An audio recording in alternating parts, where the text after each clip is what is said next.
வளர்ச்சியையும் வெற்றியையும் தரும் வைகாசி விசாகம். இந்த வருடம் வைகாசி விசாகம் ஜூன் 9ஆம் தேதி திங்கட்கிழமை. விசாக நட்சத்திரமானது ஜூன் 8ஆம் தேதி பிற்பகல் 2:10 மணி முதல் ஜூன் 9ஆம் தேதி மாலை 4:40 மணி வரை இருக்கும். பங்குனி மாதத்தின் உத்திரம், தை மாதத்து பூசம், கார்த்திகை மாதத்தின் கார்த்திகை போல வைகாசி மாதத்தில் விசாகம் முருகக் கடவுளுக்கு உகந்த ஒரு அற்புதமான நாள். வைகாசி விசாகம் என்பது முருகப்பெருமான் அவதரித்த நாள். முருகப்பெருமான் வைகாசி மாதம் விசாக நட்சத்திரத்தில் சிவபெருமானின் நெற்றிக்கண்ணிலிருந்து வெளிப்பட்ட தீப்பொறியிலிருந்து உதித்தவர். விசாகம் என்று சொன்னாலே துளிர்த்து வருதல் என்று பொருள். சிவபெருமான் என்னும் ஞான விருட்சத்தில் இருந்து துளிர்த்து வந்தவர் முருகப்பெருமான். நட்சத்திரங்கள் 27இல் சில நட்சத்திரங்கள் இறைவனுக்கு உகந்த நட்சத்திரங்களாகவும் இறைவன் அவதாரம் எடுத்த நட்சத்திரங்களாகவும் இருக்கும். அந்த அடிப்படையில் வைகாசி மாதம் வரும் விசாக நட்சத்திரம் வடிவேலனுக்கு உகந்த நட்சத்திரமாக பக்தர்கள் அனைவராலும் கொண்டாடப்படுகிறது. விசாக தினத்தன்று வேலனை வழிபட்டால் வெற்றிகள் வந்து சேரும். முருகப்பெருமானுக்கு எத்தனை விழாக்கள் எடுத்தாலும் வைகாசி விசாக விழாதான் நமக்கு வாழ்வில் வளர்ச்சியை கொடுக்கும். விசாக நட்சத்திரத்தன்று முருகப்பெருமானை தரிசித்தால் வெற்றி கிட்டும். வேலவன் அருளால் விரும்பியது நடக்கும். எனவேதான் திருச்செந்தூர் முதல் தேசமெங்கும் முருகனது ஆலயங்களில் இந்த விழாவை சிறப்பாக கொண்டாடுகின்றனர். விசாக திருநாளில் வேலவனின் சந்நிதி சென்று வழிபட்டால் வேண்டிய வரம் கிடைக்கும்.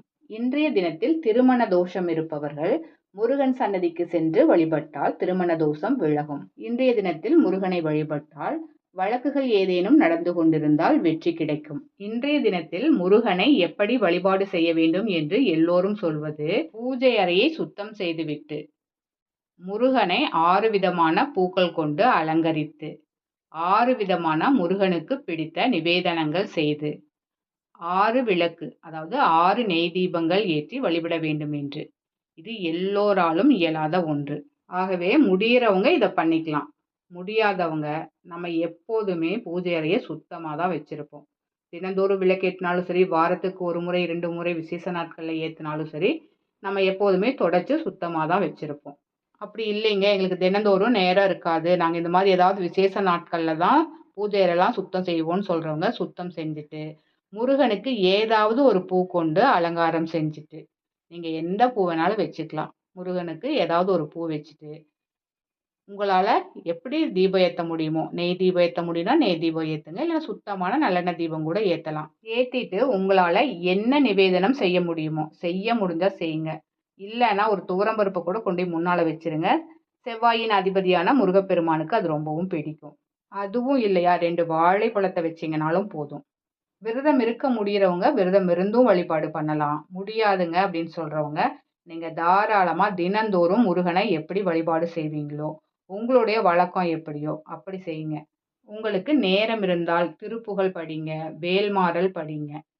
அப்படி நேரமே இல்லை, என்னால் சாமி கும்பிட மட்டும்தான் முடியும்னு சொல்கிறவங்க ஏதாவது முருகனோட எளிமையான மந்திரத்தை உங்களால் எத்தனை முறை சொல்ல முடியுதோ அத்தனை முறை சொல்லுங்க.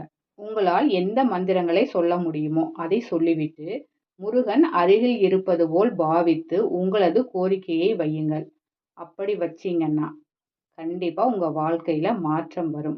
விசாக நட்சத்திரம் என்பது, அதாவது வைகாசி விசாக நாளில் நீங்கள் முருகனை வேண்டி ஒரு காரியத்தை நிறைவேற்றுவதற்காக கோரிக்கைகள் வைத்தீர்கள் என்று சொன்னால் அந்த முருகன் நிச்சயம் நிறைவேற்றி தருவார். வீட்டில் வழிபாடு செய்த கையோடு அருகில் உள்ள முருகன் ஆலயத்திற்கு சென்று ஏதாவது ஒரு பூ வாங்கி கொடுத்துவிட்டு உங்களோட கோரிக்கைகளை வைத்துவிட்டு வாருங்கள். இன்றைய தினம் தானம் செய்வதற்கு எலுமிச்சை சாதம் மிகவும் ஏற்றது.